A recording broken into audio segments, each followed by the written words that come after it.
Welcome to the Inside Out Money Podcast. Can't even recognize this place.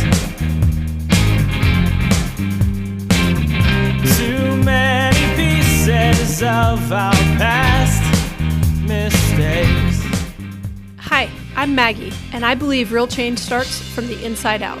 So let's work together to improve our money and our lives from the inside out. We will explore all things money and our relationship with it. Join me each week with a rotating set of co-hosts, friends, and interviews. Let's jump in. It's time, we going round and round and round and round and round. Hey, hi. Hey, Maggie. Hey. Hey, Liz. Hey, Maggie. Hey, Greg. Hey, Andrew. Hey guys, how are y'all? I feel like this is some show. Remember some show when we were a kid where everybody's like popping out of the locker and they're all saying hi to each other? You know You what I'm can't talking do that on television. Yeah. It's just that when like so many people are trying to say hi to each other at once. I don't know what made me. I had a flashback to my sitting in front of my TV watching Nickelodeon as a kid. It's a good show. It was Yeah. a show with the slime. Was it? Mm. That wasn't Double Dare. Maybe it's. Oh yeah, Double- you're right. Double Maybe that Dare. was the slime one. You're mixing up your Nickelodeons there, am. Greg. Okay, well, the thing is, the band's all together, minus Erica, who was kind of in fairness, got like a last minute courtesy invite, but it was because she doesn't like fully track. I think when we had first talked about the idea, Andrew, it might have been your idea. Whose idea was it? I think it was mine. I think I suggested it. Yeah, okay. Well, it was a great idea to pull us all on to do an expense review. And I think the three families here, the three crews, three households here, track our stuff similarly. That's a hard Yeah. word. And anyways, my point is we're not leaving Erica out. I did give her a last minute invite. She happened to be unavailable and was okay missing this. So Next time, we're gonna work with her on tracking, right? she'll hear how fun this is. And then she'll be like, Yeah. I want to do that one next time. How could I pass up reviewing spreadsheets? Yeah, exactly. He's going to have major FOMO. But I think I remember saying, even when you were introducing the show initially, Erica is more of a civilian in this world. That's a good term for her. Yeah. Now, the landlord, he would probably love to come on and do this. Well, I was going to suggest that I think that Erica and the landlord should be invited for the annual review. Yeah, So that's let's note that. We'll warm it up, get the bugs out of the process, and then throw them into the final. We'll bring everyone, kids, dogs, Yeah, neighbors. everybody. Yeah, this will be great. It's gonna be a 5-hour episode. It'll be fun. Okay, but we're here to do the first ever inaugural, semi-inaugural Inside Out Money expense review, and I think it's fitting to start with why is expense tracking important to each of us? I feel like a teacher. Liz, I'm going to call on you first. Why is expense tracking? You raised your hand, so why don't you go first? So at this point, I have been tracking my spending for 15 plus years. Andrew, I think you said that you started using Mint in 2008, and I think I might have started the same year too. I think I just Googled how to budget and it came up, and now I've been doing it so long that I would feel kind of naked if I didn't do it. And the big reason for me is because my goal eventually one day is to retire early. You have to know what your expenses are. And so if I don't know what my expenses are, then I don't know how much money I need to have in order to retire early. I like it. So what about you, Andrew? Yeah, I was a early adopter of Mint, and I think it came out in 2007. I think I was pretty early on in terms of joining, and there really was nothing out there. Yodlee existed, but it was more of a standalone service that some of the banks were using for doing aggregation. Hey, Andrew, the question was, why do you track your Oh, yeah, sorry. Why? Tell me about Yodlee, which is going way back, a couple decades back. Dawn of the internet. Well, the World Wide Web was invented. When I was on Prodigy.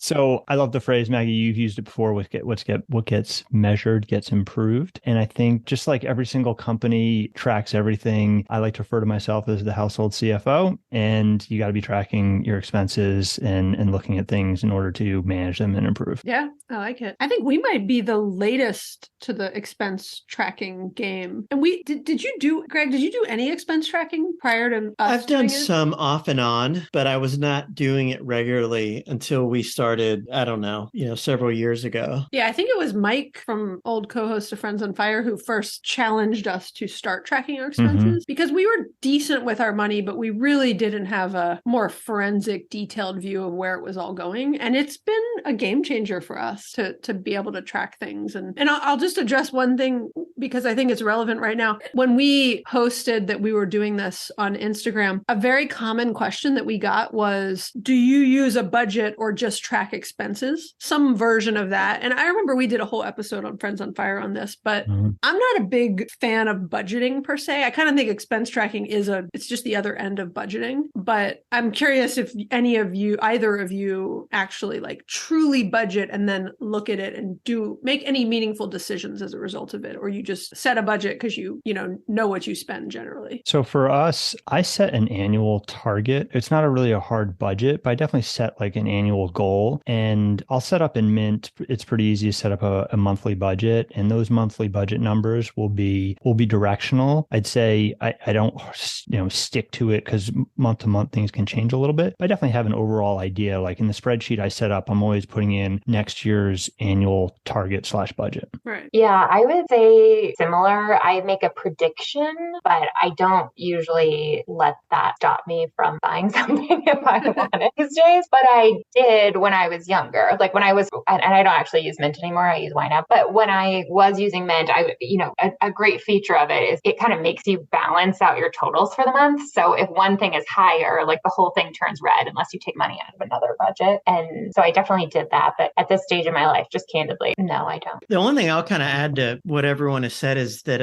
I think we, similar to you guys, have a kind of a rough target. And I will set some budgets in Mint for some controllable expense categories like groceries and eating out. I think that's really helpful. And as long as we're, actively categorizing expenses, sometimes I get a little slack and it'll be at the end of the month when I'm kind of cleaning things up. But Or like 2 months later. Or 2 months, yes. Yeah. In the ideal world, weekly, I'm kind of going in and just tidying things up. And then that's super helpful because you kind of have you real time know how much you're spending on eating out. And that's one of those things that can just easily get away from you. It's a few $100 at the end of the year. It can be something that can be material if every month you're going over that. So I do think that's been really helpful for us to say like, wow, we've been really going crazy. Time to cook and eat at home. Yeah, we like to be aware of it, but I would say, like Liz said, if there's something social happening or we're just really hungry and we're craving something, we're like, oh, whatever. Yeah, it's not a hard budget, but it's more of it's easy enough to set in Mint. I will say I don't generally follow I'm not trying to keep my annual or monthly spending or any sort of specific category under a certain amount, but I do find myself lately just giving myself budgets for things I want to do. So for example, this year, like I really wanted to give my house a little makeover is like too strong of a word, but I wanted to polish off some of the interior design things that I felt unfinished. And so I just gave myself a budget for that. I was like, okay, just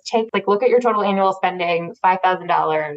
And it's helpful to give myself that permission. So I'm not kind of thinking about every vase, every blanket, every set of curtains. Like as long as it's within that $5,000, it gives myself permission. Yeah, exactly. Yeah, I think exactly. That sounds very like Ramit Sethi, like your rich life too, of like, that's something that's important to you. Like spend some money on it. Don't feel bad about it. Okay. We both alluded, well, all of us at different times have used Mint, but let's talk really quickly about how we are actually tracking our expenses. So I know myself and Greg does all the work in our house. So shout out to you. And it's a little tedious. You got to recategorize and in our house, we have a lot of money moving accounts and it's more tedious than it perhaps should be, but we use Mint and we then in Mint clean up the tracking and categorizing of things into categories that we've set. And then we basically, I say Greg exports it into Excel and makes some pretty charts. Yeah, that's basically it. Yeah, that's similar in terms of how I operate. Mint's really good for the rules. So most transactions get categorized correctly. Some new ones will pop up or some merchant will change their name for some silly reason and then it messes the Mint rule up. And I pretty much, I go through there probably once a week and just checking to make sure it's been categorized correctly. And then I'll do an export probably every couple months. I like to do one mid-year and then definitely end of year. I'll go through and do kind of a full cleanup to make sure the year's looking pretty good. Is that just, I'm curious, is it you or do the two of you sit down and do any of that together? Or do you deliver like a quarterly business review? Yeah, so I'm definitely the CFO. Crystal really has very little interest in any of this. So she doesn't get involved in much of this at all, but she will help categorize things in like a little bit. But in terms of any of the Excel work, I'll pull her in at the beginning of January and like really excited. I'll go to her and be like, ready to review that annual budget and annual spending report. And she will definitely roll her eyes and be like, no.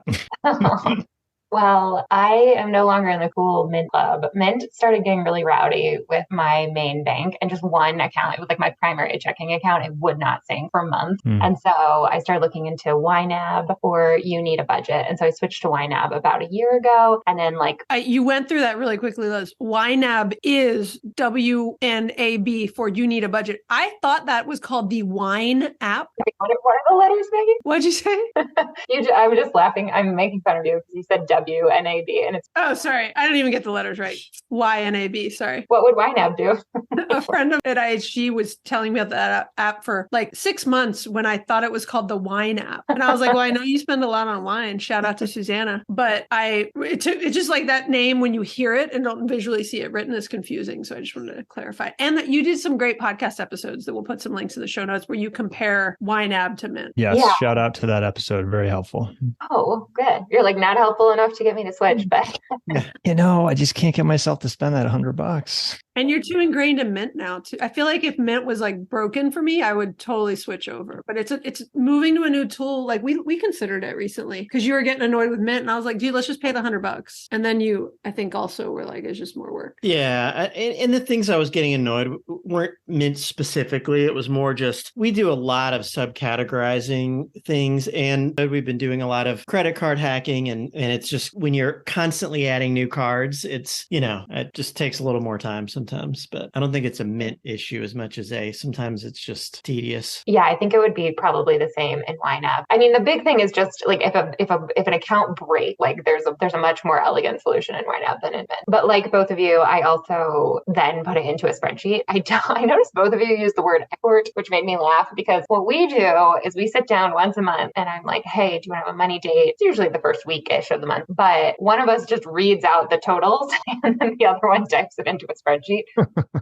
I know we could export it and just copy it over, but part of doing that is the review, right? And so, one of us will say like, oh, groceries 900, and the other one's like, well, we only, but FYI, that's above or below what we had. Yeah, that's a very hands-on approach. I like it. Yeah, and then I thought you were going to say you type every transaction, and I was just like, wow, that's some you're kind of glutton money for date, punishment. Yeah, people do that. People use systems where they do that and they swear by it. And Mike O'Leary. Yeah. Oh, he does. Well, he keeps like all the receipts. Yeah, and just types them all in. Every receipt. no, thank you. It's a very like stoic approach to tracking. You're like, I'm going to have to type in every expense. Well, that's why some people do it, right? Because they just think if you touch every expense, Yeah. you'll be so much more mindful about your money. But I know myself, and I just know I would forget stuff. Yeah, I agree. I have too many things where I don't have a physical sheet too. One really quick micro question that I'm curious about for everybody. When you go to, let's call it Target, Costco, and you buy groceries and you buy some toiletries and you happen to pick up some clothes for the kids, whatever, do you break that out if it's a meaningful amount? Do you subcategorize that one expense? That's the important thing. You just said if it's a meaningful amount. Like, listen, if I go to Costco and I buy a pack of socks, like socks or groceries, like I'm not going to do that. But if I go to Costco and I buy a down jacket, I'm trying to think of things I've actually bought, or a vacuum cleaner, Or a bed. I just bought patio furniture. Yeah, a mattress. I'm not like, oh, it's $800 mattress. That's grocery.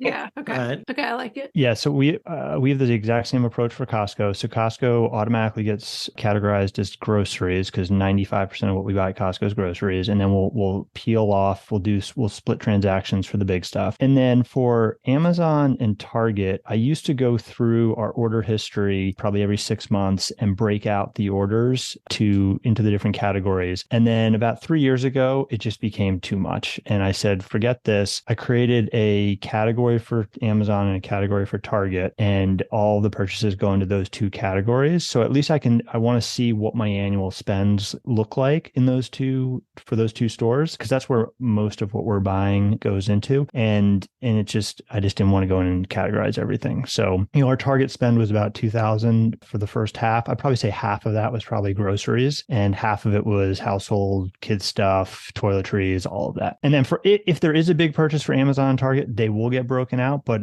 all the small stuff doesn't get broken out. That makes sense. It's funny. Over the course of podcasting, just in the last few years, I frequently get those kind of what I'd call like a very micro question from somebody on, well, how do you do this? And what if you get a gift card and how do you track that? And just my general point of view for what it's worth is it doesn't matter. If you're tracking your expenses, you're doing 99% of what matters. And I would not worry personally about the minutia. Like, don't get caught up or stressed in the minutia. We're each doing it slightly differently. Like, since we've retired, I thought it'd be fun to actually, like, I was like, I'm just kind of curious what we spend on toiletries specifically, because that gets like hidden in things. And so I had requested to Greg this year that we start breaking those out, but I'm not going to do that forever. And luckily he accepted the challenge. I mean, we break out all those. Each Target transaction, each Amazon transaction gets categorized or sub-split. Well, we didn't used to. We haven't always in that. No, you're right. We used to have more of just sort of an Amazon category. And that might be something that we just, I was curious to see it for a little while, because there's some things that I'm just, again, honestly, just from a like, it's fun to see the numbers on standpoint. I don't have a goal really. Anyways, my point to other people is like, don't get hung up on like how we do it. I just think, to me, what's most important is I think we all find immense value in tracking our expenses. Huge value. Absolutely. For what it's worth, in case anyone's curious about what just happened, Liz's mic just went to the right input. So if all of a sudden you're like, wow, Liz sounds so much better, that's why. All of a sudden I sound so much better.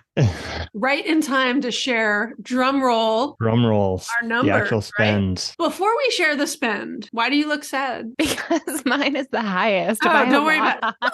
Don't I say told yours you is this the is highest. Hold on, you ruined the suspense. So before we go, I did a little survey on Instagram this morning, a poll, if you will. And I said, who of the three households here, who do we believe spent the most? And I did include our counts. So people clearly know Liz Gets Loaded, because it was a 49%. Well, 15% didn't vote. So even more if we re-index this, but 50% of people thought that you and your 2-person household, Liz Gets Loaded, spent the most. So no, don't feel bad. Nothing to feel bad about. And then second was guessed as us, Greg, and our 3 kids. And then Andrew, people don't even like know you that well yet. You're kind of new to the scene, but people clearly know you. You got a 4% vote. Like, people know, they could just tell that you don't spend a lot of money. I don't know what vibe you're. I don't know what to read from that. I don't know to be honored or a little worried. I think maybe it might be less about you and more about us and Liz. You can spin I it think that people way. just know I like to spend money on. I Yeah. like to talk about the things I spend money on. I've been talking a lot lately. I'm like, I bought this purse, I bought this rower. Mm-hmm. And we're similar, we aren't Your house, shy. your car, those have been popular topics on the Oh yeah, that's probably what it was, because I've talked so much about buying a new car. Oh, right. Maybe that was. I'm sure people don't think I just waste money. I'm sure that was it. It's not Peloton. Let's reveal our numbers. So we'll each go through, and I'll throw out some caveats of just what is included in our numbers at a high level. And then if you guys want to throw in your own, but at a very high level, this is each of our households' first 6 months of 2023. So January 1st to the end of June. And we have not included mortgages. All of us have so either some of us have paid off our mortgages and we just pulled them out so that it's apples to apples. And so, yeah, anything else? We pull out child support in case anyone cares. And I think these are really, truly apples to apples numbers of what's included here. So, yeah, I mean, I don't want you to go first because you're the highest, Liz. Just, ladies first. Okay. So for the first 6 months, I have 2 numbers because I think I have one thing that I think you could count or not count. So our spending for 2 adults, not including our mortgage, was $77,000, but $25,000 of that went towards our new car. So we bought a car that was almost $60K, and then we've paid about $25K off. And so I think you could you could make the case either way to count that or not count that. If you take it out, then our spending is $53,525 for 2 people for 6 months. I think you definitely take out the car in the comparison. Yeah, I think for the purposes of this discussion, like I like that you disclosed it. Yeah. I think for what's more interesting, like familial comparisons, is pull the car out because we bought a car in what month was it? 2022. Right at the end of 2022, right? So it could have been 3 months later, and then we'd be higher. So Yeah. I was trying to justify this though. I asked on Instagram, I was like, should I count this? And everyone was like, yeah, you have to count it. And I was like, oh, guys. So I kind of equate it in like corporate finance. Your car purchase is a GAAP result and your 53K is adjusted. And everyone always talks to adjusted results. So I think you can speak to adjusted results. okay, I like that. Sounds very technical. Like we're gonna go back to talking about Yodely or whatever. I don't even know what that is.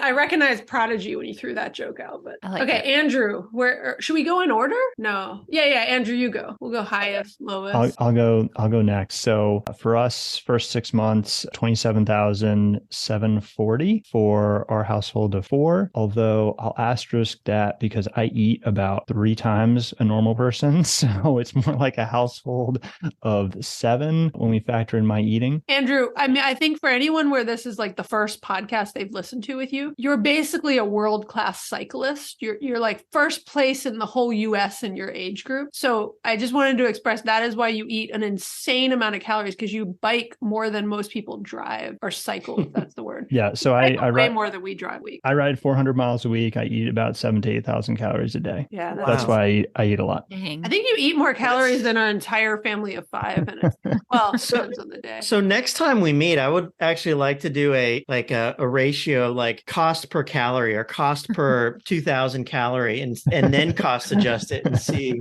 Uh-huh. what that's a staggering amount of calories. Yeah. That's Yeah. wild. That's impressive. That's like work to eat that many calories in a day. Yep, you gotta eat a lot. So that 27K number, I then made 3 adjustments. So my adjusted number is 35K, and the reason for the 3 adjustments are property taxes. So we pay about 10K in property taxes, and that happens in the second half. So add 5K in for those, and then our home insurance is 4,200, and we paid half of that in the first half. So you take 2,100 out for that. And then all of my categories are net numbers. And so if I sell something, I get a credit. And so for things like I sell a lot of bike stuff, I buy a lot of bike stuff, sell a lot of bike stuff. And then I also am a photographer. So I buy and sell a lot of photography stuff. And I sold $5,000 worth of photography stuff in the first half. So that you add that back in, that's how you get to the 35 number. Okay. I like it. I also count returns as a credit, but I don't count selling things as a credit. But I don't sell enough. Like you should count your $5,000 in sales. I don't count my $5 that I made from selling an old dining room table. Yeah, we are similar in that we do not, back to the like, it's just a little bit of extra work. I'm not trying that hard. We do not, I do track what I sell just for fun in a different sheet, but we've sold, I say I, because I do most of it, but I've sold like a couple $1,000s worth of stuff this year, but I do not offset it against our spend in this way. And I don't do what you do with like property tax. The other thing, Andrew, that you do that's just kind of, I don't really do for a bunch of reasons, just because it's a little bit more work, but is that adjusted number of like, yes, our property taxes, since we don't have a mortgage, we pay them all at once in September, probably same as you. But I also paid, all of my homeowners insurance in the first half of the, it kind of balances out between like when different, and there's a big life insurance premium. There's some different things that kind of hit different half the year, and they tend to generally balance themselves out. And I guess my reason for doing the adjusted numbers was I want to think about it from an annual perspective. So I just wanted to be able to, what's my adjusted number doubled, and then just kind of understand from an annual perspective how we're tracking. That's interesting. Our numbers tend to be so wonky that just every year there's something weird that hits. It's like we take some big trip. You know what I mean? It's just so, It's never like we spent this much in the first half and then we spent the exact same amount in the second half. So speaking of that, I'll do our number. Or do you want to say it? Okay. You got it. I'll do our number. It's $48,552. And I don't think there's any adjustments worth highlighting that I didn't already talk about. It doesn't include child support for us, and we don't have a mortgage, so it doesn't include that. But yeah, so I mean, I was gonna say like kind of right in the middle. If we go off your new car number, Liz, I'm maybe right in the middle of you guys. Otherwise, we're actually pretty close. Our crew is pretty close to Liz's crew. Oh yeah, your family of 5 is pretty close to my family of 2. Doing like, Thanks. point out the denominator. It's well, fine. what's kind of interesting is that the listeners were kind of right. I mean, they were voting for who spent the most, but if you look at kind of the way they ranked us, it was the Yeah. ranking. So it's kind of cool. Like, yeah, people good know job, us. listeners. Well, I will also point out that, so Maggie very kindly put it, like we all took, there's no mortgages included here. I'm the only one who actually still has a mortgage. We just bought this house 2 years ago. We were among those anointed few with that 3% mortgage rate. So I'm in no hurry to pay it off, but I do have the highest spending here. And then I also have a mortgage payment on top of that is quite hefty. So, Well, and I know, I mean, it's funny, we're kind of making two different points on this, but like you don't have kids and we have kids and Andrew and his wife has kids. And in some ways you think, well, that should make us spend more. But in other, on the flip side, I would say you should feel more comfortable spending more Yeah. because you don't have True. to put Yeah. three kids through college. You're not, you're just not dealing with some of the just expensiveness of children. And I'm a little jealous some days. I'm like, oh, you got to spend all that $53,000 on you two. Like we had to, pay Yeah. for like volleyball. Think about the things I would do if I wasn't putting kids in, Well, I mean, to that point too, I mean, just again, I think it reiterates when we talk about budgets and expenses, there is no right answer. There is no whoever spends the less wins. It's spending what you're comfortable spending and not spending. The loser is the one who spends more than they want to spend. So I think that's, just another point here is for a listener, we're not saying spend the least and that's, make educated decisions about your spending based on your past spending. Yeah. And that's kind of what we're getting at here. Greg does not even know this because he doesn't listen to this podcast that he's on right now. But Liz is famous for saying there's no prize. You're famous for saying it. I'm famous for butchering it. There's no prize for who spends the least or for the... something like that. Yeah. There's no trophy, right? For being the most frugal. There's no trophy Yeah. for suffering. Sadly, Andrew, you do not get a trophy tonight for spending the least, but we certainly will listen to how you're able to spend so little. Well, your trophy might be the highest net worth at the end of the game. But I don't know. Yeah. But since I've been so inspired by Dial Zero, which I know Andrew wants to join us in a discussion on that one of these days, Liz, I'm a little bit more, I actually am like, it actually has flipped the script for me on how I feel about our spending. Like I feel better about, I just don't feel, I don't know, it's taken away some of the potentially like negative feelings I have when I feel like I'm spending too much money, which is all a mental, set anyways. And to further what Greg was saying about you, Liz, you spent the amount of money you spent and you were able to meet and increase and continue to have savings goals, have a very much higher than average savings rate, and just be in a very good, strong financial position, right? And so nobody should feel bad. I think it's just fun to compare these numbers because it's interesting, but like this is in no way meant, if your numbers are higher or lower than ours, like it's in no way meant to make you feel bad or make you feel judged in any way. I appreciate that. No, I don't. I mean, we're having good fun here, to be clear. I feel really happy about most of this spending. By the way, I was making that comment to like people listening. I know you don't feel. Oh, I thought you were talking to me. I was just talking to you and everybody who spends loads of money, Liz. I mean, I know, I'm just teasing, but no, thanks for saying that and pointing that out. And Greg, same. You're very wise. I like it. He's a nice man. Okay. I Like agree. a stranger at it. To sit next to Greg while we podcast. Usually we're in a different room. We're switching it up and we're sitting right next to each other. Oh, so you can give each other little massages. Yeah. Hands up, Greg. Okay. So okay, insights. Let's go through and just each talk about like what we feel good about, where we want to kind of do better. And, not to call you out, Liz, but I'm just going to let you keep going first since you spent the most. How you feeling about you? I'm just kidding. Really just because we're going in the same order. Well, I have a projection for the year of it's a little over 100K for this year, like including the car spending. And so I was thinking I was like, oh, so my 6-month number should be half of that. It's a little bit higher. I do think, and I'm hoping that the front end of the year is a little bit front loaded on spending because there were a bunch of random outliers. So we spent $4,000 on a car repair, which in retrospect, I would undo that because then we just ended up buying a new car a month later. So we should just let that be the next guy's problem. I spent about $4,000 on home decor, like decided to do a project. I worked with a designer, nothing major. Again, new bedding, pillows, vases, that kind of thing, and some new outdoor furniture. I felt really happy about that. We've had $5,000 in medical medical spending. Like we're both fine, but our bodies are kind of broken. So we've just spent a lot of money on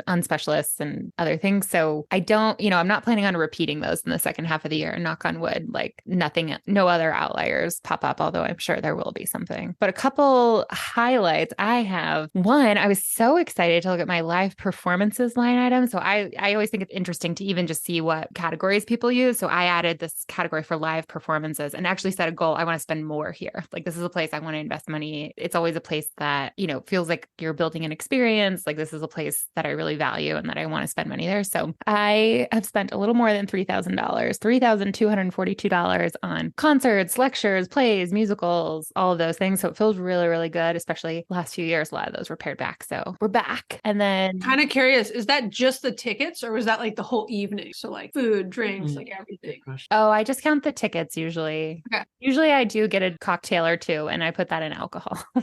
But yeah, that's a good point. Travel, we spent a little more than $7,000, which I was, I'm happy to spend money on travel. But then I was actually looking up, like we didn't really go anywhere. We spent like a week in the Bay Area. That was pretty wackadoodle. We spent $1,000 on Lyft while we were there. We were seeing friends who were really spread out. We spent $700 on one dinner at Chez Panisse in Berkeley. And it was good, but I mean, that's like a lot of money. And then well, was that just the two of you? yeah.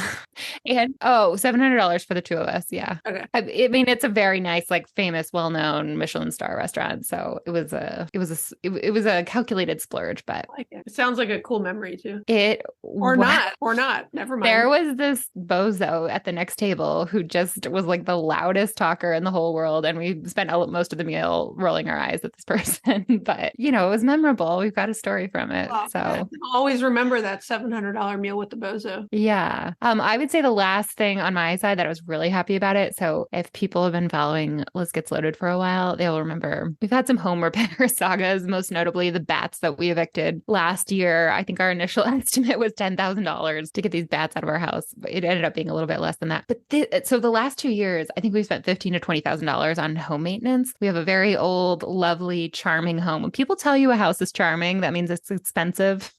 And this year, we've only, knock on wood, we've only spent a little over $1,000 on home maintenance. And fingers crossed, if I could just get one good year, I would be really excited about that. Yeah, that's exciting. No more bats. They have been evicted, but I jokes like on how me. you say they've been evicted like they had a formal residence, which they did, it sounds like. I think the guy said they'd probably lived there for like 10 years.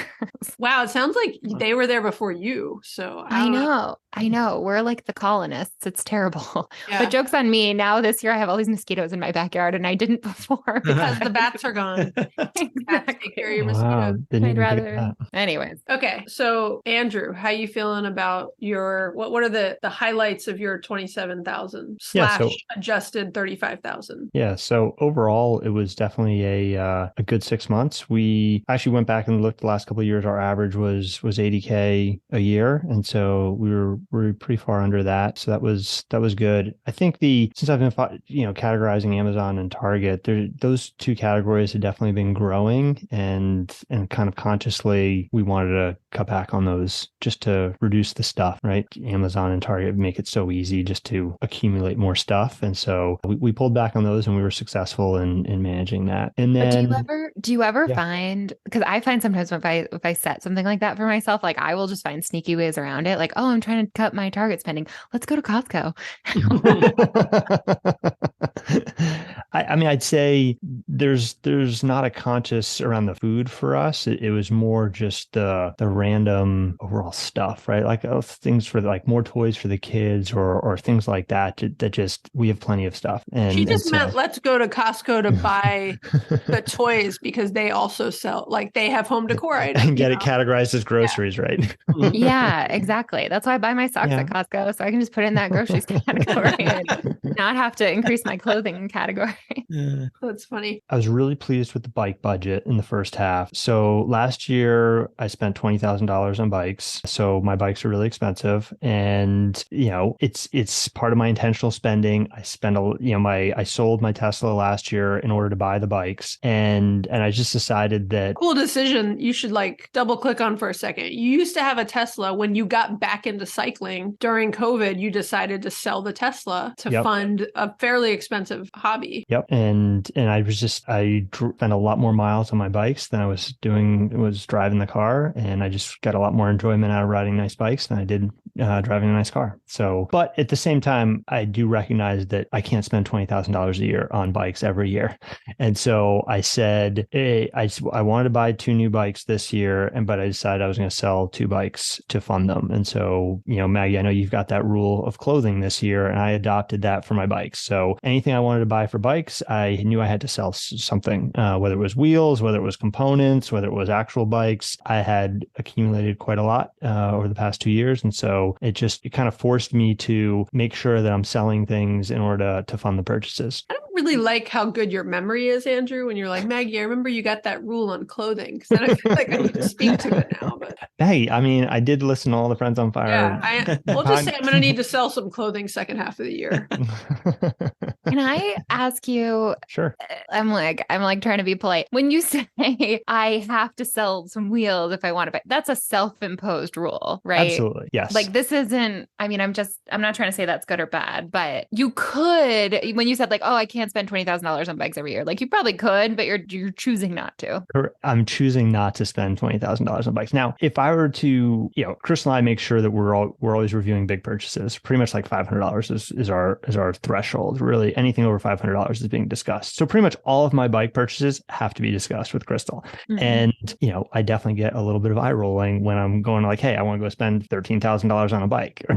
That's a tough conversation sometimes because, $13,000 is a lot to spend on a bike. It is, Andrew, but I think I know have you finished reading I Will Teach You to Be Rich? Yes, I've finished reading it. I've also finished reading Die with Zero. Oh, you have finished Die with Zero. Yeah, okay. I finished both of them, and I thought those two might combine you to a little bit expand I don't know, maybe Crystal needs to read them also.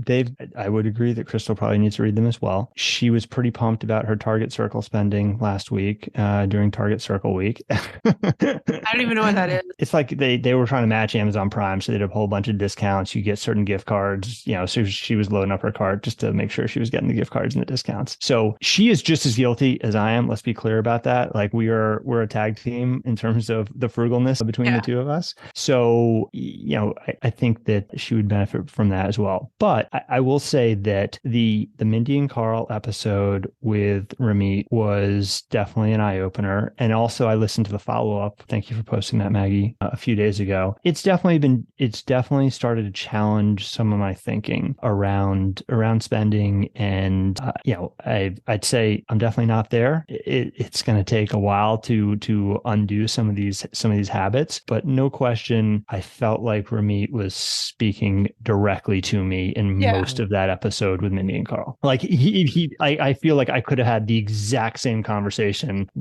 I just swap seats with him. Yeah. I know you fairly well in that regard, and I agree. And I think I'm not quite as, we can just go off our spending here. You can see I'm not quite as frugal.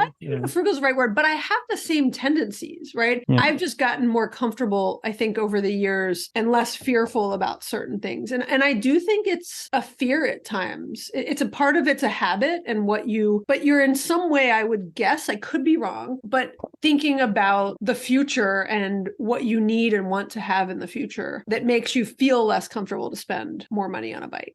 Yeah. But I'd also say that Crystal and I just have very simple tastes, and there's definitely intentional spending here that we spend on what we're enjoying and what we're into, right? Clearly me spending $20,000 on bikes is a good indicator of that. Crystal loves baking and she spends lots of stuff at Michael's to support her baking hobby. But on things like clothes, like we spend very little on clothes, and what would be higher budgets for other people in a lot of other categories. But I think there's definitely room for us to increase some of the spending in certain categories. Yeah, I think intentionally though, with things that would actually make you happy, right? Not just for the sake of it. Because if you're happy, I was thinking that when you were talking about cutting back on the stuff like Amazon and Target, in any way have you felt deprived has either of you felt deprived as a result of it? Or did you realize we don't need a lot of that stuff to be happy? We just don't need a lot of that stuff to be happy, right? Those are the insights that I love, is like you're cutting back on your spending and realizing like that stuff wasn't making me happy in the first place. Versus for you, a $15,000 bike actually does bring some joy. And if you were a casual rider, that might be like, come on, that's a little ridiculous, not to judge, but you're competitive, right? You're that bike actually is the difference. You can't, I don't want to say you can't, but it'd be hard for you to compete on a $5,000 bike. Correct. Yes. At the level you're competing. At my level, the actual bike makes a pretty big difference. So it is important. Yeah, absolutely. Just as it would be hard for us to drive around in early retirement, not in a Tesla. Very similar comparison. You can make that jump. Liz, that Audi, it's hard to get to work without an Audi. I know. I heard Andrew say he didn't need to drive around in the nicest car. And I was like, are Teslas the nicest cars? Are they as nice as my Audi? I don't know. All right. So just a couple of things. Shout out to Maggie on convincing me to switch my cell phone plan. So I'd been on T-Mobile for probably 12 years. Listened to the episode on Friends on Fire about lowering your cell phone bill. Looked into Mint Mobile because we were on T-Mobile. Mint Mobile is the same network. And I switched in a day. It was totally seamless. And we dropped our bill from $90 a month down to $30 a month and no change in service whatsoever. So that was great. Those made me so happy. They I don't know. They just get me excited. Yeah. I mean, because it's not like depriving or I mean, this is just like, there's Free absolutely money. no It was difference. absolutely Yeah. no Like difference. everybody, It's just free money. And I know, Liz, you're a Mint Mobile fan as well How did you know that? because you talked about it. Oh, right. Oh, I forgot. You're A a little loaded concerned. She's super like, fan. Yeah, I'm. Her I spidey do- sense went up. She's like, what are you talking about, Andrew? Andrew, how do you know that? Well, yeah, because I listen to your podcast. Like, oh, I went through your trash. We are big Visible fans, as you all may know. But Oh, I Vis- remember you Oh, saying that, that's the Verizon one. Yeah, right? Visible's Right. owned. They're on the On the same Verizon network. network. And they're not only on the same network, they are owned by and started by Verizon. And so the only other call out in terms of like our top expenses, groceries was number one at $5K, $5,500. Kids activities was second at $4,500. So my kids are doing year-round swim now. Swim meets, lots of fun. Maggie, I enjoy hearing you posting about your swim meets. And then they're doing piano lessons as well, and they also do soccer. So those, it's funny when the kids were first born. Those first 5 years, we saw our daycare expense just explode. Right, it goes from not having a daycare expense to $13,000 a year, and you're just like counting down the days till the kids are out of daycare. And like when Brielle went into kindergarten, like that was a huge moment. Like our daycare expense dropped from $12K to $6K, and then when Brendan went into kindergarten, now it goes to zero. But then all of a sudden, the kids' activities started going up, and I definitely did not account for that. I was expecting that I was going to see $12,000 more going into Vanguard every year, and that is absolutely not the case. So the kids do not get cheaper as they get older. They just move into different categories. Yeah, different phases of life. And then I think, Andrew, you and I were talking about this the other day with kids, as they become teenagers also, they're now little tiny adults, and they don't just want like a toy from Target. They want like a pair of Lululemon tights that they're going to grow out of in 6 months. I want nothing to do with that. I know, just wait. Can And I then get you your start to- hand-me-down Lululemon? Yeah. Because Yeah. Brielle will be wanting those. So about 4 or 5 years, when your kids are done with their Lululemons, just send them over. Well, you never know though. Maybe then Lulu's not thing, you know. I mean, these styles change so fast. So Yeah. All right. So after kids' activities, home insurance was third for us at $4,200. That's really high. We had a flooded basement a few years ago. I think I can lower that. I need to shop that around. Target was fourth at $2,000. Then hotel when we stayed in Hilton Head for spring break. And probably the only thing, I've got a whole bunch of Amex points from all the traveling that I did. I just need to convert those into hotel points so I can use them for the vacations. So that's pretty much the top categories for us. Can I ask you another question about your spending? Because Sure. I mean, I'm obviously we talk a lot about not comparing yourself to other people, but we're literally comparing. That's the point of this. I mean, that's what makes it interesting, Safe comparison right? space, so you're yes, this is no Right. judgment. We all signed up to come here and compare ourselves. I noticed that your home cleaning costs were only $1,000, and mine I think it's like $3,000. How often does you get your house cleaned? How often do you get your house cleaned? So ours is every other week, and we pay $125 every other week. We probably skipped 1 or 2 weeks when we were on vacation or we had a conflict or something like that. So it probably wasn't exactly every other week. Oh, mine's the same frequency, but we paid $220. We were paying $170, but they weren't very good. And so we switched. And then now we like love the people that we use. So Maggie and Greg, do you use house cleaners or you DIY that? We once did. I'm a little too OCD to have someone else clean my house. I'm just I've had people, and it wasn't even that they weren't good. I just really like things done a certain way and like incredibly cautious. And I just don't like, it's incredibly anxiety inducing for me to watch someone else clean my house. It's a weird thing. Do you stay there and watch? No, but I mean, I've been around sometimes. I usually leave. Oh, that's a great solution. I should just walk out of the room. Yeah. I've been around and, there's certain things you don't want to watch, Yeah, true. No, I actually enjoy, especially in retirement, but it's something we have yard people. I love it. I 100% can relate to like, there's just certain things you don't want to do yourself. And so I'm not at all against that. I just, for me, I kind of prefer to do it myself. And lately I've been paying the kids to do little bits and pieces. It's a great way for them to earn some money too. Oh yeah. Okay. I was just curious. So we probably only started that maybe 6-7 years ago. And Crystal's thinking on that is her baking hobby helps to pay for that. So her thinking is that I'd much rather bake a cake than clean the house. And so that's how we justify that. Yeah. And she sells her cakes sometimes, right? Yeah. Okay. That makes more sense. I was like, that Yeah, math is not mathing. yeah. How does that work?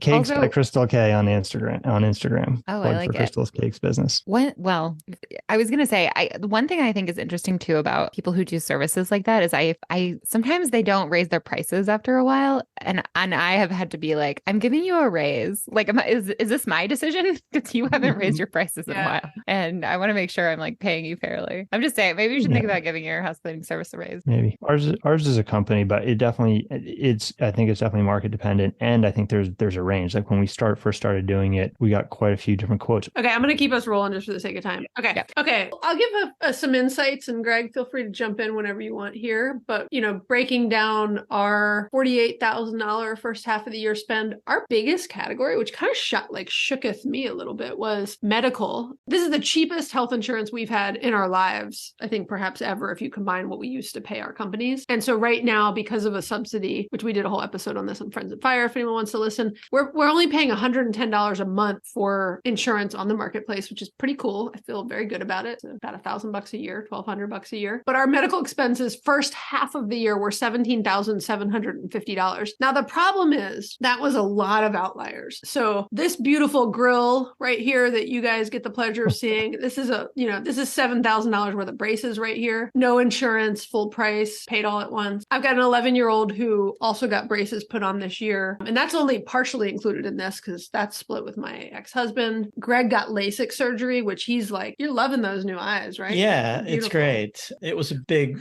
that's sorry, really distracting, but I was trying to touch his For the eyeball. listeners, Maggie is just petting Greg. He doesn't like when I pet him. I try frequently.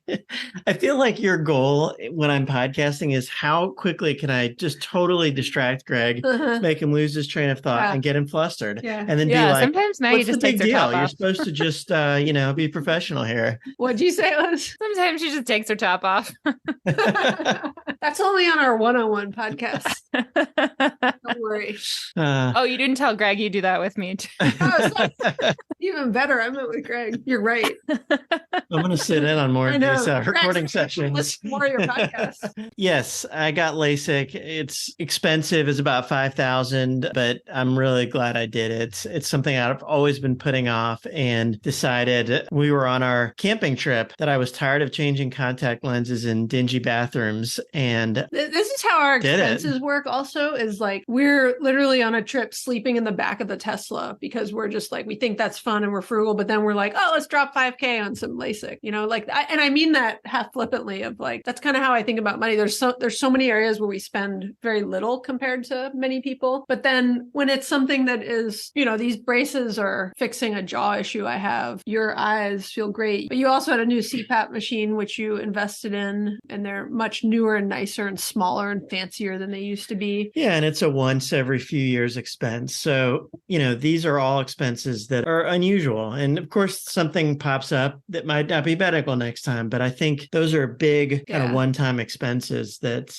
I mean, I would venture to guess our second half of year medical expenses will literally be like insurance and a couple, co-pays or something here and there. Knock on wood. Yeah, well, right. Yeah. There's no Are you trying to tempt fate? I know. Sorry. That's not wood. That's not wood either, Greg. It's bamboo. No. Yeah, Okay, it's real maybe. wood, yeah. Could be. That's IKEA wood. Okay. Our second biggest category was travel. So we were at $7,000. That's much lower than other years. Other years, our travel's been more like 10 grand, maybe halfway through the year. We tend to spend anywhere between 10 to 20 a year on travel. In the last few years, we usually have like a couple of international trips. But so I feel that travel number is like right where I want it for me. Feels good.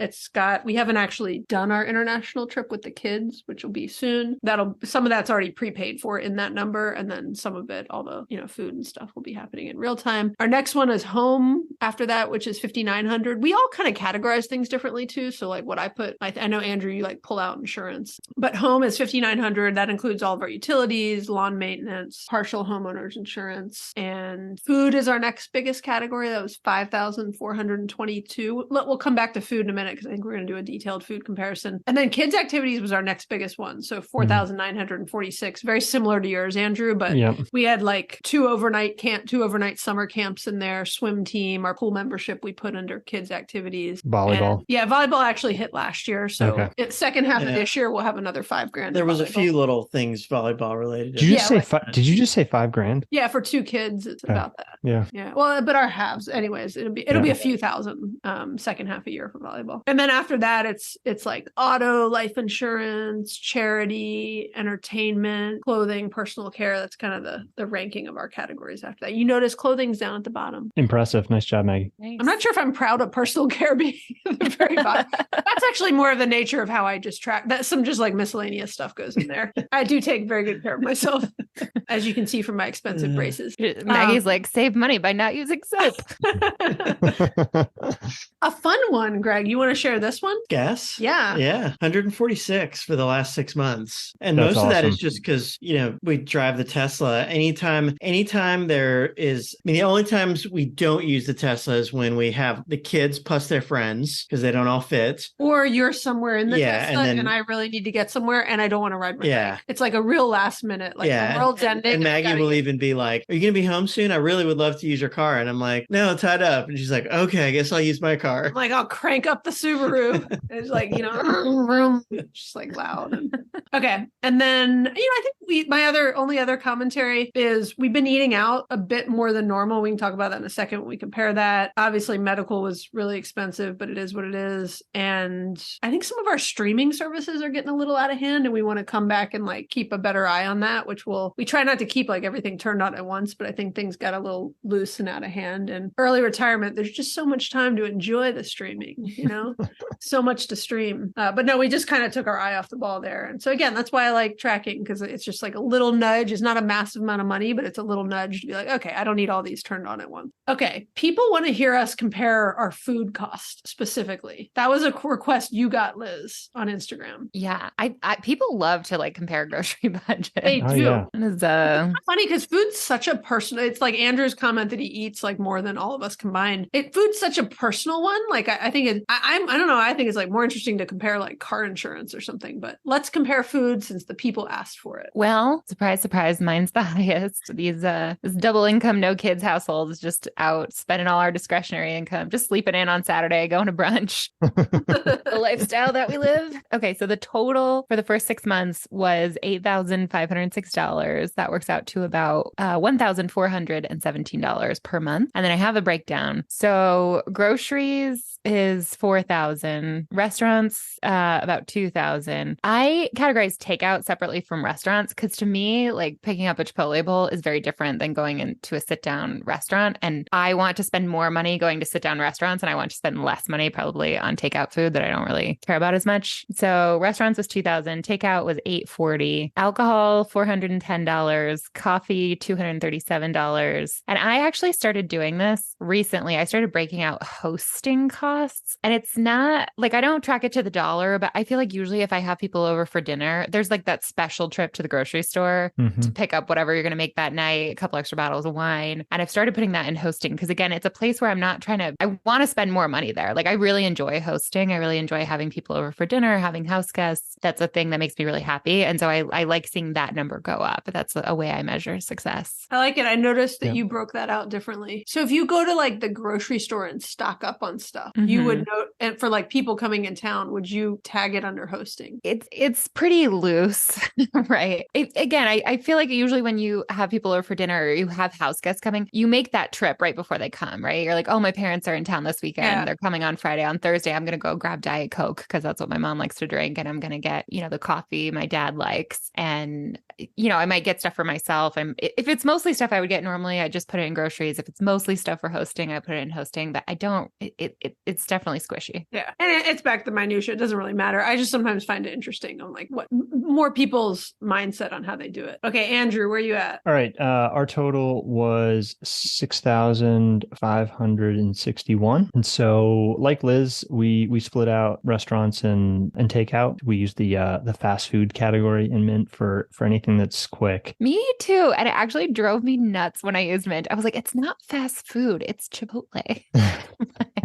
For the record, I don't eat any fast food, but we put stuff in it. Like if I was going to get lunch at work, it would go into the fast food budget. So anything that's quick is technically fast food under our budget. And then, so the way ours split out, we had 5,400 in groceries, and there's probably an extra 1,000 from Target that goes in there as well. And then our restaurant was 765. We don't eat out very often at all. Our takeout was also only 336, and most of those restaurants were on vacation. So Maggie, I've debated putting the restaurant stuff in the vacation budget, but I haven't made that leap yet. So it's still in the restaurant budget. It's not that we don't enjoy eating out. I mean, one thing just for my own cycling and nutrition, right? Like I'm pretty particular about what I eat. And so I enjoy cooking at home. We do pizza most Friday nights. I'm cooking pizza at home. And so Crystal's a good cook. I just enjoy eating at home a lot. So it's not really like a decision like, hey, we need to save money and not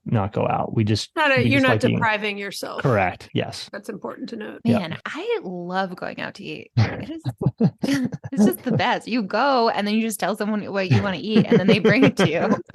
Now, Crystal may have a different point of view. She probably would like to go out a little bit more often than I do. It's funny. I'm kind of in the middle on my joy of, I like certain food, but I like good food, but like the convenience sometimes of not leaving my house and just like, I don't always love the restaurant experience. I'll put it that way, especially with kids, they can be like super mixed. But even when we're by ourselves, sometimes I would literally rather get that food and eat it at home. Yeah, I would say you rarely enjoy the restaurant experience. Yeah. I think in social settings No, it's social, it's fine. But if it's just you and I, you're just like, can we just get to the couch? It's like, I don't think you can even enjoy food unless TV's on. I don't. Like, you don't. You won't. Like, I like last night we were even starting to watch something and I needed to go back a few minutes to just kind of, because I'd sort of gotten distracted, and I'm watching and it's like 5 minutes back and I was like, oh, are you going to start eating? And Maggie goes, no, I can't eat my food unless it's a new TV that I haven't seen yet. And I was like, I got wow.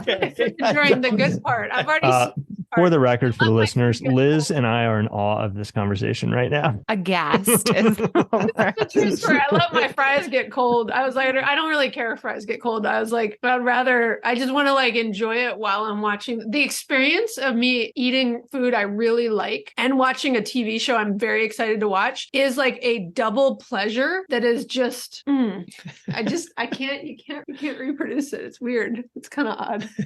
Now that y'all are all looking at me like this seems a little odd. All right, so I think I kind of get it. I'll finish mine off here. So yeah, takeout was 336. Alcohol is 0. So both Crystal and I don't drink. My college kids roommate don't either. Yeah, kids don't either. My college roommate likes to joke that I'm going to be able to retire just solely on my alcohol savings for my entire life between the both of us.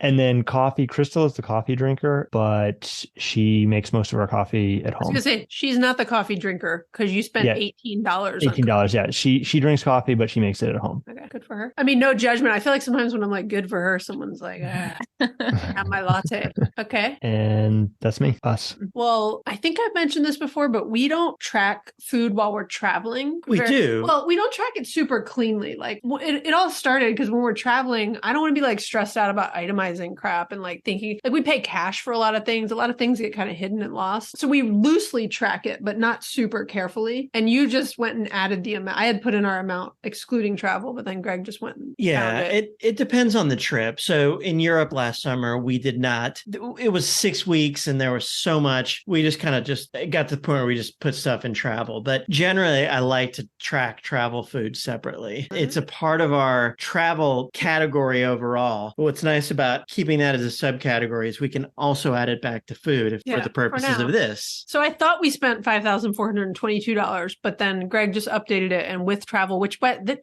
doesn't look right because that doesn't look like it includes like my anyways, it doesn't matter. It's about $6,000 with travel food. So we're at about $1,000 a month on food, and that is $3,191 on groceries, about $530 a month on groceries, about $2,119 eating out. That's about $350 a month eating out, and about $111 on alcohol. That doesn't always get tracked perfectly. That's if alcohol is sort of tied into like if we just go to the liquor store and buy some beer or something. Also, see, I think you maybe don't realize the amount of work I put into this because when we go to restaurants, I will usually look at the tab and say, $30 of that is alcohol. I'll split it out. Yeah, that's why I Really? spend hours That's doing it. That's commitment, Greg. That's Wow. true commitment. I like love you a little bit more than I realized, Greg. I had no idea all this I was mean, I won't happening. say it's perfect, but I make an effort to split out tabs. Wow. Yeah. Maggie's like, get on that couch. I'm gonna make out with you for like Once I'm done eating and watching the show at the same time. I mean, I feel like compared to the general population, I spend a lot of effort tracking our spending, but like in this particular group, I think I am like the laziest one because I definitely put all travel food in travel. Like it's like a date thing. I'm like anything between July 1st and July, like that was that Yeah. trip. Yeah. If I bought sunscreen on, I'm like, that's travel. Like it all goes. I think I may adopt that policy. I think you guys have convinced me to create a food travel budget or vacation food budget. So I'll split those out. I like I that. think it's nice because you tend to eat out. I mean, for us at least, we eat out more when we're traveling. So We it's- splurge a lot Yeah. more when And we're traveling. Yes, absolutely. Yeah. So And it's I'm just okay kind of- with it. Like yeah. I like seeing like what do I spend on groceries at home? That's kind of Mhm. arguably controllable, but I'm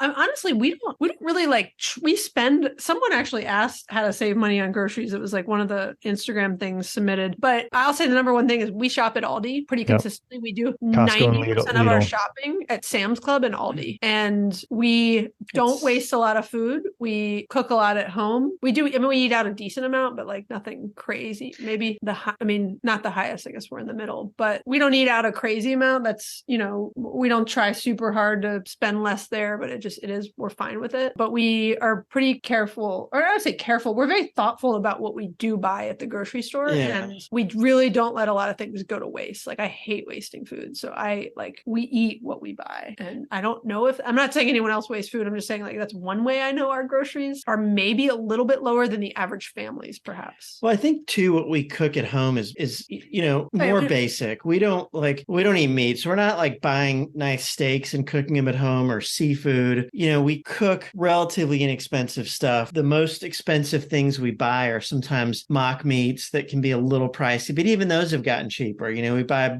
in bulk at Sam's or something. So we're also just buying less expensive food, even fruits and stuff. Organic. I mean, there's certain things will get organic, but there's many fruits where health people would tell you you're not benefiting that much. Yeah, So it's not the dirty like dozen bananas, ones. we're not buying organic bananas. We're I just think we buy inexpensive We like food. limit what the kids are allowed to eat. We're like, look, you get. I'm totally just joking, by the way. Here's your half a scoop of beans and rice. Exactly. Yeah. We got to retire early, kids. They Yeah. get small rations and they're, We're like, you've met your quota for the day. You'll be fine, most likely. Just kidding. We let our kids eat whatever they want. And we like, inspired by Haley and Justin from Price Avocado Toast, we also have been really like amping up the snack drawer for the kids. So I used to really not like to buy prepackaged snacks and stuff. And I've been like, you know what? YOLO. Like, let these kids have a fun snack drawer. I love how you say you do that for the kids, because I like to stock my home like the tech company office that I no longer commute to.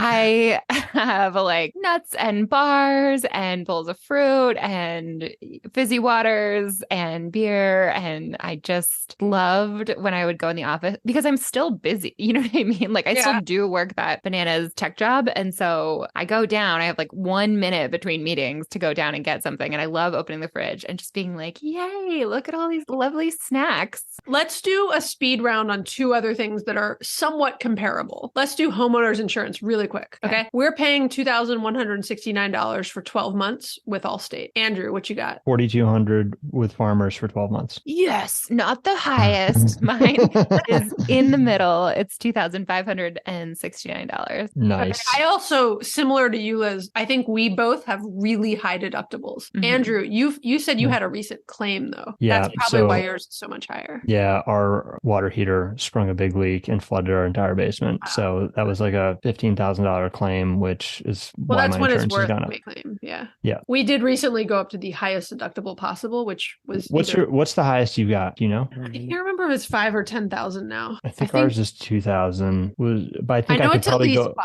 I think I can go up a little higher. I think maybe 5 is an option for me. That's I will look into that. So let's do car insurance. So we are paying $1,275 every 6 months, aka $2,550 for the year. That's also with Allstate. I've reshopped it with USAA, and which we are eligible for, and have not found anything cheaper. But I'm kind of curious. I want to get it. I want to shop around with Amica, which I've heard a lot about. Amica. I'm pretty sure it's Amica. Amica. Erica and the landlord use them, and I've heard them from a few people, and so I am curious to reshop that around. We still have one accident that's like almost 5 years old. It was like a little fender bender of Greg's, and that is still putting a little bit of a tag on that rate. But that's for a 2019 Subaru and a 2023 or 2022? 2023 Tesla. All right, ours is $1,147 for 6 months with Progressive. And that's 2 cars? 2 cars. Mine is higher than that. It's $1,590. And I don't really know why. I just got the new Audi, but it's not brand new. It's 2019. But we still have our old car. We just haven't sold yet. So we'll go back to being a 1-car household, and that should drop down. But what's interesting is, so before the show, we started putting notes into a document to record the show. And I saw that yours too were so much lower than mine. And so I logged in and I saw that I had rental car coverage. And so they'll pay for a rental car if my car is broken. And I was like, I don't need that. I'll just pay for the rental car if I ever get it. I'm probably never going to need it. And so I took it off, and now I'm going to save $150 every 6 months. That's so funny, Liz, that you mentioned that specifically, because I always feel like our car insurance it just feels high to me. It's more than our homeowners insurance, and our cars it's all actuarial tables. So the odds of getting in a car wreck are higher than a home claim, which is probably why, but it's kind of silly that like such a smaller number of assets has higher insurance. Yeah. But you don't like your house is never going 80 miles an hour next to a bunch of other houses. Well, that's that's my point on odds, right? The frequency of accidents are higher in cars because you are,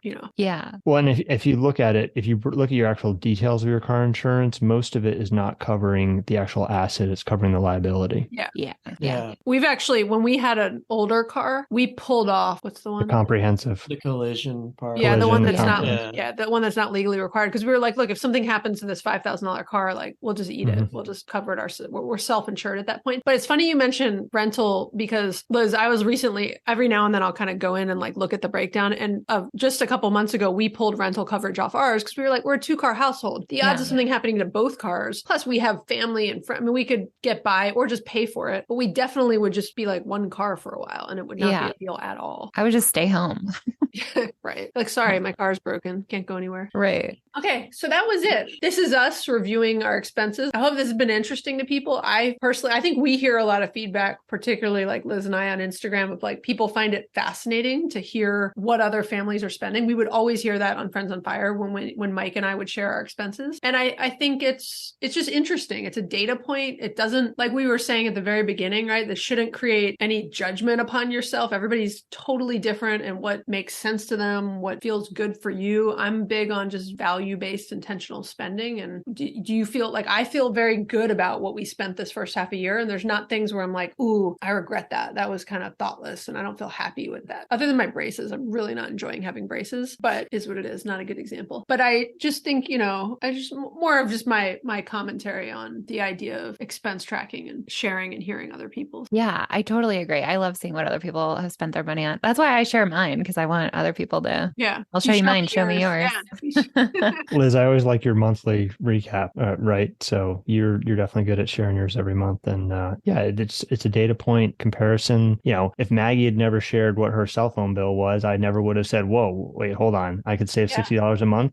So I think there's lots of tips and tricks, and it's all about learning, right? Yeah, and as much as you don't want to compare yourself to other people, sometimes it is helpful to think, "Oh, wait, why do I feel so broke? Oh, because I'm paying for daycare and I have a car payment and I have whatever, and someone else might not have that." Well, and I think a couple of things, Liz, that you said too is, these are areas that I'm intentionally spending more. And I think that's just, as you review your expenses or, any listener does, I mean, that's the key thing too. There are areas that you intentionally spend money on, and that's good. If you have the money to spend it and you want to spend that money, great. Doing this exercise, though, you may see the areas that you are not intentionally spending. It's unintentional.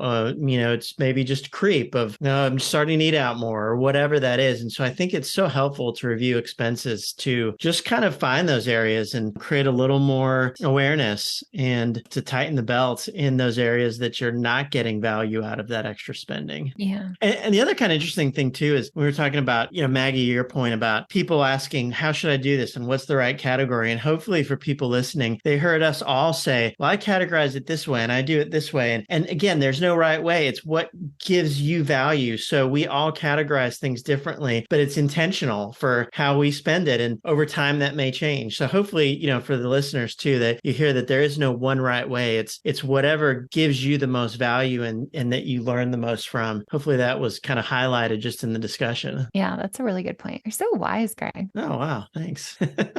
I should keep him around on the podcast. He tried to quit it the other day when we were recording. I was like, no, you're on. I You're a didn't fixture. say I People was like you. quitting. I just said it's tough for me sometimes. Oh, I love your episodes. Oh, thanks. When Maggie lets you get a word in.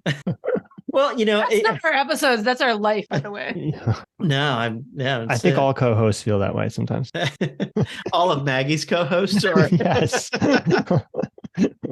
No, I'm teasing. Guys, this is just really going off the deep end. I'm just kidding. Actually, we're like really long. Super I'm not long. changing it because of that. I'm not changing the subject to that. But anything else before we wrap up? Okay. Liz, where can people find you? You can find me most days on Instagram at Liz Gets Loaded. Andrew, can people find you somewhere? Cycling and eating a lot of calories? I'll be on my bike or at Costco and Lidl buying food.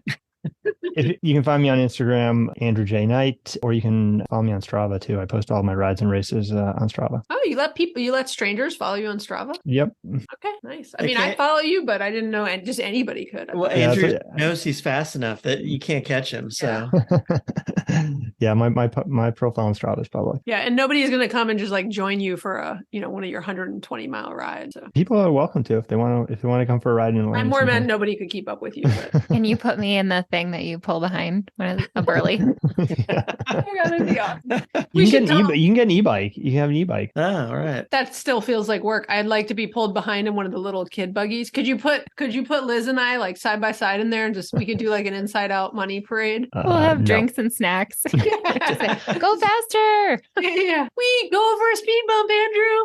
Okay. On that note, thank you guys for listening. We know your time is limited and valuable. We appreciate you spending some of it with us. us. If you have enjoyed today's episode, we would always love it when you give us a written review on Apple Podcasts or Spotify. You can come tell us how much you love it when we share our expense review with you and you get to see where we're spending all this money. We also encourage you to share this episode with a friend or family member to encourage ongoing discussions about money. You can also subscribe wherever you listen to podcasts. If you have thoughts or questions, we'd love to hear from you, and you can leave a voicemail or text us at 404-981-3370 or hit us up on Instagram. Maggie, I didn't get any comments on my headphones tonight. Oh, those are adult headphones. Yeah, Are those new yeah, ones? I thought yeah. I know when you brought your kids in earlier, I was confused because you then put it on a kid head. And so No, yeah. You- These you are upgraded these are your the headphones. these are the no, I didn't upgrade them. Oh. I'm Oh, borrowing those are the the piano piano ones. headphones Okay. from the kids. Yep. yeah, but they're adult headphones. So They are cool. adult headphones. They're much better. I can hear Liz, you guys. you don't usually get to see Andrew, but he has little headphones that look like little tiny,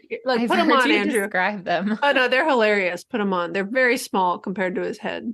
You look like Beaker. Is it Beaker or somebody from Sesame Street? One of the guys. Yeah, Yeah. you look like a Muppet. Yeah, a Yeah, Muppet. so these are the kids, like 2 to 4-year-old headphones here Mhm. that I was using. That I've now got some real headphones, so it's a nice Yeah. improvement. They're a lot more comfortable. They're quote free because they came with the piano. So Nice. score. Very exciting. Nice. Okay, guys, this was fun. We need to do more, 3-4-way episodes. Except I think this is like, I was trying to look at the time. Who knows? Someday It's I'll gonna start be- a clock. It's gonna be long. Okay, guys, I'm glad we did this. Bye. Bye, Maggie. Bye, Liz. Bye. Bye, Inside Greg. Out. Bye, Liz. Bye, Andrew. Inside out. Okay. Stop it. Andrew won't do it. Okay, now No, you can talk. I'm Now definitely you not can talk doing among it. yourselves. Maggie, I had one as you mentioned your braces. Do you have a water pick? Not only do I have a water pick, I now have a new. I've had a water pick for years because I love water picks. I'm very into flossing and like all the kinds of flossing. Just so you know, that was me Why trying does to. it look like you're adjusting your underwear? That was me trying That's to not how floss. the dance. Yeah.